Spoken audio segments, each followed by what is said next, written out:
अस्सलाम वालेकुम व्यूअर्स, मैं हूं समीना पाशा। उम्मीद है आप लोग खैरियत से होंगे। 3-4 अहम खबरें हैं जल्दी से आपको इस व्लॉग में देनी है मुझे।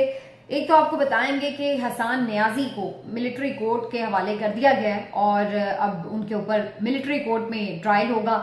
तो क्या उनका फ्यूचर है? काफी परेशान कुन सूरत हाल है। उनके वालिद साहब हफीजुल्लाह नियाजी साहब खासे परेशान हैं उनके मामले को लेकर के। तो अब इसके ऊपर थोड़ी गुफ्तगू करेंगे। बुशरा बीबी साहिबा ने खत लिखा है पंजाब की होम सेक्रेटरी के नाम और उनसे किए हैं 4 मुतालबात, वो आपके सामने रखेंगे। और फिर उसके बाद बात करेंगे कुछ के आखिरकार अब इलेक्शंस के हवाले से कुछ चहमगोइयां होना शुरू हो चुकी हैं। वकला भी कुछ परेशान दिखाई दे रहे हैं और बेचैनी सियासी जमातों में भी है। तो क्या होने जा रहा है इसके ऊपर भी बात होगी। पहले आपसे रिक्वेस्ट है, चैनल को अगर अभी तक आपने सब्सक्राइब नहीं किया तो सब्सक्राइब कर लें। हसन नियाजी साहब जो कि इमरान खान साहब के भांजे भी हैं और इससे पहले भी गिरफ्तार हो चुके हैं और उसके बाद उन्हें खूब घुमाया गया था पूरे मुल्क की मुख्तलिफ जेलों में और फिर उसके बाद उनकी रिहाई अमल में आई थी। एक दफा फिर से उन्हें धर लिया गया और इस दफा बड़ा संगीन जुर्म है। 9 मई के वाकयात के हवाले से उन्हें पकड़ा गया है। एबटाबाद से उनकी गिरफ्तारी अमल में आई थी और उसके बाद कुछ दिन तो ऐसा ही था कि कहीं पे भी उनको अपीयर नहीं किया गया, लेकिन फिर फाइनली लाहौर हाई कोर्ट में ये मुकदमा दायर किया गया था और उसके अंदर जो बातचीत हुई है हफीजुल्लाह नियाजी साहब के बकौल, उसमें ये तस्लीम कर लिया गया कि उन्हें आर्मी के हवाले कर दिया गया है और मिलिट्री कोर्ट के अंदर ही अब उनका ट्रायल चलेगा आर्मी एक्ट के तहत। और आप देखेंगे कि अब वो ट्रायल जो है वो किस तरह से चलेगा, क्योंकि जाहिर है जो आर्मी कोर्ट में ट्रायल होता है वो फिर उस तरह से ओपन ट्रायल तो नहीं उतना होता कि जिस पर रसाई हो और जिसके ऊपर कोई ज्यादा हम रिपोर्ट कर सकें। लेकिन हफीजुल्लाह नियाजी साहब जाहिर है खासे परेशान है अपने बेटे के मुस्तकबिल को लेकर के। इससे पहले भी जब वो गिरफ्तार हुए थे तो उन्होंने ये बात कही थी कि इमरान खान ने जो एक ब्रेन वॉशिंग की है, जो एक जहन साजी की है, उसकी वजह से काफी मुश्किलात का सामना करना पड़ा है उनके बेटे को भी। लेकिन बड़ी अजीब बात है कि हफीजुल्लाह नियाजी साहब जब बिल्कुल समझ लें आपके हिस्ट्री के एक तरफ खड़े हैं तो उनका बेटा बिल्कुल ही दूसरी तरफ खड़ा हुआ है। वो बिल्कुल ही ऑपोजिट उनसे ख्यालात रखते हैं। इमरान खान की तहरीक में वो शामिल रहे हैं, इमरान खान के लीगल टीम के वो फोकल पर्सन भी मुकर्रर किए गए थे और उसके बाद मुख्तलिफ हमने देखा कि जो उन्होंने जेल भी काटी तो काफी ज्यादा बहादुरी का मुजाहरा भी किया था। अगरचे उनके कंडक्ट के हवाले से कुछ शिकायत भी हैं लोगों को और जो उनके हम असर वकला हैं वो खासे कुछ उनकी जो नेचर है या कुछ उनकी मिजाज के बारे में काफी गुफ्तगू करते रहते हैं। लेकिन बहरहाल वो एक अलग सेपरेट पार्ट है। बात ये कि 9 मई के हवाले से उन्हें पकड़ा गया है तो अब काफी परेशान कुन सूरत हाल है। ये भी उन लोगों में शामिल हो चुके हैं कि जो 9 मई के वाकयात मिलिट्री कोर्ट में झेलेंगे।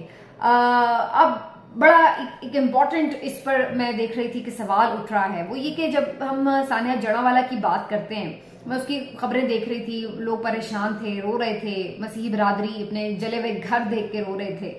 तो मैं एक बात सोचने पे मजबूर हो रही थी कि ये बिल्कुल सही सवाल ऐसा लगता है कि उठ रहा है कि जब कोर कमांडर का घर जला तो हमने देखा कि पंजाब पुलिस ने पूरे सूबे को एक पुलिस स्टेट में तब्दील कर दिया। जब जहां जिसका चाहा घर का उन्होंने दरवाजा तोड़ा, बेडरूम फलांगा, जो कुछ भी किया, जिस तरह भी मुमकिन हुआ उन्होंने लोगों को पकड़ा। बहुत सारे बेगुनाह भी पकड़े गए, बहुत सारे गुनाहगार भी में भी पकड़े गए हों, लेकिन एक एक बंदा शनाख्त करने के लिए पूरी रियासत जुट गई और निकाल के उन्होंने हर बंदा और उससे भी ज्यादा बल्कि बंदे गिरफ्तार भी किए, पकड़े। हमने वीडियोस देखी, उनके एतराफी बयानात देखे, सब कुछ देखा। तो यहां अब जबकि सैकड़ों घर जल रहे हैं, सैकड़ों चले ज्यादा हैं तो चले दर्जनों कह लें, दर्जनों घर जल गए हैं मसीहों के, और ये गरीब लोगों के घर थे जिनकी जमा पूंजी शायद उनके घर हों, जो जिंदगी भर मेहनत मुशक्कत करके किसी तरह कुछ घर की 4 चीजें बनाते हैं, इनके घर जले। ये आम लोग हैं, ये पाकिस्तान के शहरी हैं, उतने ही शहरी हैं जितने के कोई भी और शहरी हो, चाहे उसका ताल्लुक फौज से हो, अदलिया से हो या फिर ब्यूरोक्रेसी से हो, खुद पुलिस से क्यों ना हो, उतने ही शहरी ये भी हैं। लेकिन क्या इनके मामले में इतना हमें ज्यादा फाल किरदार नजर आएगा पुलिस का? क्या रियासत इनको इंसाफ दिलाने के लिए किसी भी हद तक जाएगी? क्या हम देखेंगे कि इनके मुजरिमान को पकड़ा जाए? क्या हम देखेंगे कि उनके एतराफी बयानात चलें? क्या हम देखेंगे कि वो इंसाफ के कटहरों में आए? ये कब होगा? तो ये है बुनियादी फर्क जो कि महसूस करता है एक आम आदमी और एक खास आदमी कि हमारे मुल्क में 9 मई भी बड़ा जुर्म था, बिल्कुल ठीक है कि रियासत के इदारों और जो अहम अलामात हैं उनके ऊपर आप एक अटैक कर रहे हैं, पुरतशद्दुद वाक़यात कर रहे हैं, गलत। लेकिन उतना ही बड़ा जुर्म ये भी है कि आप किसी की इबादत गाह को डिस्ट्रॉय कर दें, आप किसी के घर को डिस्ट्रॉय कर दें, तो फिर इनके ऊपर कार्रवाई किसने करनी है? यहाँ पर रियासत हमें उस कदर मुतहर्रिक नजर क्यों नहीं आती है? यहाँ पर हमें उस कदर दुख और मलाल का एहसास क्यों नजर नहीं आता है? हालांकि ये तो एक ऐसा मामला भी है जिससे पाकिस्तान का इमेज जुड़ा हुआ है बैनुल अक़वामी तौर पर भी, लेकिन यहाँ पर हम देखते हैं कि एक खामोशी सी नजर आती है, और अगर है भी तो वही एक जो रिवायती दिलासे वाले बयानात होते हैं, तिफिल तसलियां होती हैं, वही नजर आती हैं। इसके अलावा हमें उसमें कुछ बहुत ज्यादा तेजी नजर नहीं आती है। तो ये एक बड़ा अफसोसनाक मामला है। वी होप कि इसके ऊपर भी इसी तरह तेजी से कार्रवाई हो जिस तरह के हम बाकी मामलात में देखते हैं। हसान न्याजी साहब अब फौज के हवाले हैं। देखना यह है कि क्या वकला कम्युनिटी इस मौके पर कोई आवाज उठाती है। अब उनका अपना एक बंदा, उस कम्युनिटी का एक बंदा अब फौज के हवाले है, और पहले तो हम बड़ी दबंग तकरीरें सुन रहे थे वकला बरादरी की, क्या ये वो और हम ये कर देंगे वो कर देंगे। तो अब पता चलेगा कि आप किस तरह आवाज उठाते हैं अपने बंदे के हक में। अगर हसान न्याजी कसूरवार है, उनका ट्रायल होना चाहिए, गिरफ्तारी भी होनी चाहिए, लेकिन क्यों उन्हें एक आम शहरी की तरह आम अदालतों में पेश ना किया जाए, इस पर एक बहुत अहम डिबेट जो है वो खड़ी हो जाती है फिर। और इस पर अब वकला बरादरी ही कोई स्टैंड लेगी तो पता चलेगा कि आप कितने पानी में हैं या आप सिर्फ रिवायती तकरीरें ही कर रहे थे। दूसरा, बुशरा बीबी साहिबा ने खत लिखा है होम सेक्रेटरी पंजाब के नाम, जिसमें 4 उन्होंने मुतालबे किए हैं। इमरान खान से उनकी 2 मुलाकातें अटक जेल में हो चुकी हैं, और उनके हाल अहवाल के बाद उन्होंने ये तय किया कि चूंकि इस्लामाबाद हाईकोर्ट से प्रॉपर सुनवाई नहीं हो रही और ना ही वो इस सिलसिले में कोई अपना हुक्म पर अमल दरामद कराने में कामयाब हो रहे हैं, तो उन्होंने अब होम सेक्रेटरी पंजाब को डायरेक्टली खत लिखा है, जिसमें 4 मुतालबे किए हैं। एक तो उन्होंने पहला मुतालबा ये किया कि इमरान खान साहब को अटक जेल से अडियाला जेल मुंतकिल किया जाए, क्योंकि अदालत ने भी यही ऑर्डर जारी किया था कि उनको अडियाला जेल में रखा जाएगा, लेकिन नामालूम वजूहात की बिना पर उन्हें अटक जेल में रखा गया है। तो एक तो उन्होंने ये इस्तदा की है। दूसरा, उन्होंने कहा कि उन्हें मॉलेज फराहम किया जाए इमरान खान साहब की चेकअप के लिए, उनके रेगुलर चेकअप के लिए जो उनका जाती मॉलेज हो उसको वहां तक रसाई दी जाए।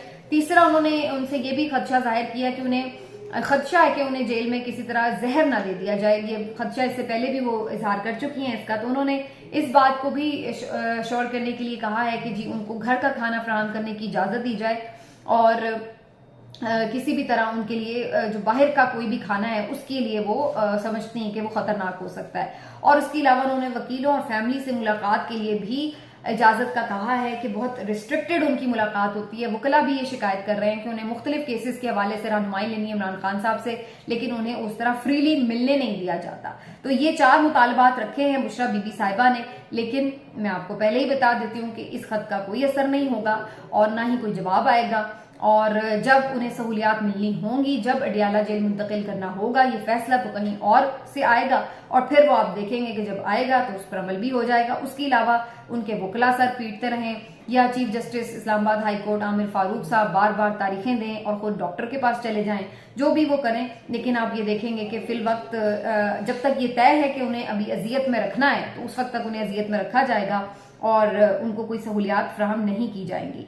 अब वकला इस मामले के ऊपर कि 90 दिन में इलेक्शन हो रहे हैं या नहीं, पाकिस्तान बार काउंसिल की तरफ से, दीगर काउंसिल्स की तरफ से, बार एसोसिएशन की तरफ से ये प्रेस रिलीज जारी की जा रही हैं और कहा जा रहा है कि हम मुतालबा कर रहे हैं इलेक्शन कमीशन ऑफ पाकिस्तान से कि 90 दिन के अंदर इंतखाबात के मामले पर आइन बड़ा क्लियर है, तो ये इंतखाबात का इल्तवा बिल्कुल गैर आइनी काम होगा, तो इसको यकीनी बनाया जाए। तो अब पहली बात तो ये कि क्या आपको ये अब याद आया है कि जी आइन में 90 दिन का एक टाइम फ्रेम दिया गया। ये तो फिर पंजाब और खैबर पख्तूनख्वा के टाइम पर भी था, उस वक्त आप लोग क्यों खामोश थे? ना सिर्फ खामोश थे बल्कि बज़ाहिर कुछ बार काउंसिल्स तो आलाकार बनी हुई थी उस वक्त की हुकूमत की, तो आपने तो खुद इस बात को एक जवाब फ्राहम कर दिया। जब एक दफा आपने आइन तोड़ दिया और उसके ऊपर कोई नहीं किसी ने चीख मारी, तो फिर उसके बाद आप जितनी बार मर्जी तोड़ लें कोई फर्क नहीं पड़ता। और वैसे भी जो इस वक्त सिचुएशन लग रही है, ये मुझे नहीं लग रहा कि वकला को बहुत बड़ी तहरीक जनरेट करने में कामयाब हो सकेंगे। पहली बात तो ये कि यूनिटी उस तरह नहीं है। जो पीटीआई के वकला हैं विंग्स हैं और जो पीएमएलएन के वकला विंग्स हैं, एक बहुत क्लियर डिविजन है। तो जब तक यूनिटी ना हो तो ये पॉसिबल नहीं है कि आप कोई बड़ी तहरीक खड़ी करने में कामयाब हो सके, नंबर 1। क्योंकि आपको याद होगा जब इफ्तिखार मोहम्मद चौधरी साहब की बहाली की तहरीक भी चली थी तो उस वक्त बेसिकली वो जजेस की बहाली की तहरीक जो थी उसमें कोई डिवीजन नहीं थी, उसमें पीटीआई, पीएमएलएन, पीपल्स पार्टी, तमाम जमातें, जमात इस्लामी, तब लोग तकरीबन एक पेज पर थे और वो इसीलिए एक बड़ी तहरीक जनरेट करने में कामयाब हुए।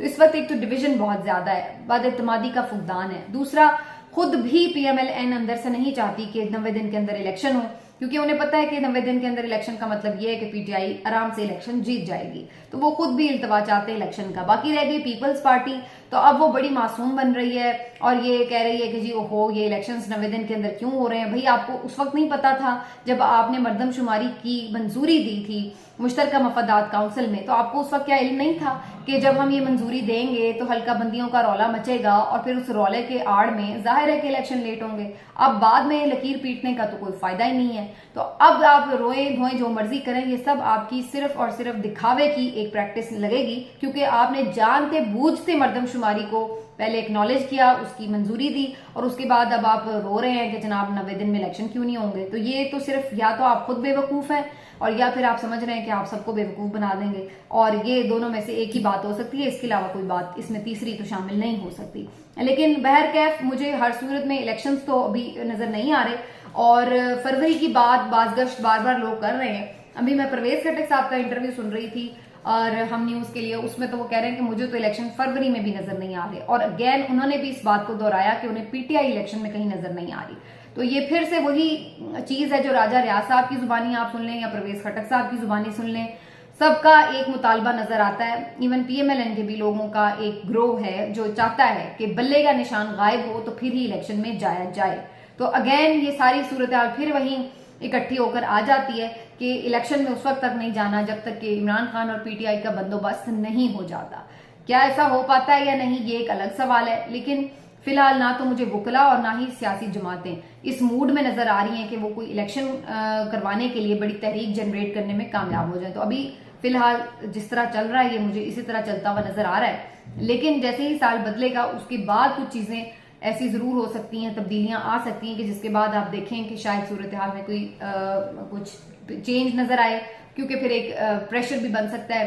पीटीआई ने इस दौरान एक अहम काम ये किया है कि उन्होंने मुख्तलिफ ममालिक के सफीरों से मुलाकात की है। अच्छा, इस मुलाकात के हवाले से भी जो शाह महमूद कुरैशी साहब हैं उन्होंने कोई खातिर खा तस्दीक नहीं की, जबकि जो रऊफ हसन साहब हैं पीटीआई के मरकजी सेक्रेटरी इत्तलात, उन्होंने और अली जफर साहब ने इसकी तस्दीक की है कि मुलाकात हुई है।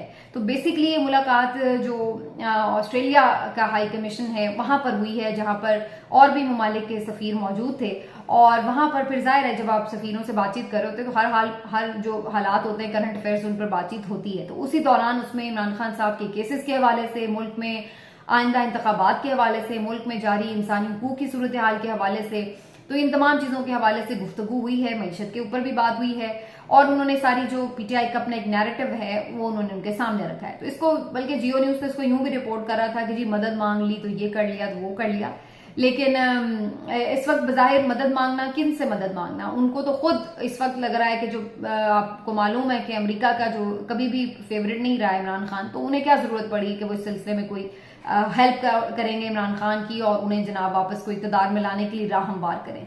तो बहरहाल ये हो सकता है कि एक फॉर्मल किस्म की मीटिंग हो जिसमें मुख्तलिफ अमूर पर बात हुई है, लेकिन इससे कोई ये तासुर निकालना कि वो बाकायदा मदद मांगी गई और वो अब कुछ करने जा रहे हैं, तो ऐसा तो फिलहाल नजर नहीं आता। मिलते हैं अगले वीडियो में, अपना ख्याल रखिए, अल्लाह हाफिज।